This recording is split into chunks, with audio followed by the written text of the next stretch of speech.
Electronic warfare equipment has traditionally employed large vertical omnidirectional antennas. But the application of new technology means that this is about to change, bringing with it huge benefits to many, including those in the military. Existing equipment has in the past presented operational challenges for their users. They're low gain, highly visible, and can limit manoeuvrability in operational environments. But those obstacles will soon be a thing of the past.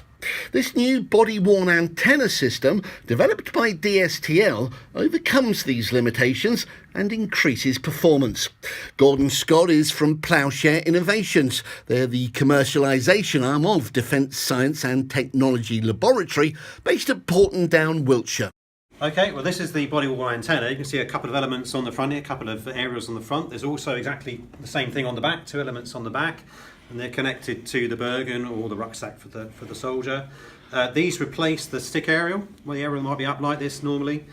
And what they do is they transmit in directional aerials, so they transmit directionally so that they build up a field which is equivalent to the vertical aerial, but performs much higher. What are the benefits of this over communications systems that are currently in use? Well, there's two or three benefits actually. One of them is that there's less visual signature, so you can't actually see who might have one of those stick aerials in the field. A second one is they're more rugged. They're actually they're not prone to snagging. And the third one, which maybe is the biggest one actually, is about that they are better performance than a traditional stick aerial or whip aerial. So they require less power, which means you need to carry less battery, which means what you're carrying is actually lighter. Well, Ploughshare is the commercialisation arm of DSTL and MOD. And what we do is we take things to market. We take these clever ideas that have been invented maybe by an MOD scientist, and we do one of two things with them. We either license those to companies that are in the market already.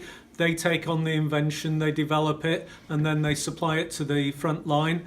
Or, if there isn't a company like that, we create a brand new spin-out company to do that. We're very excited with this body-worn antenna, as Gordon was explaining. So it's a clever invention. It's been through the DSTL research, the science process.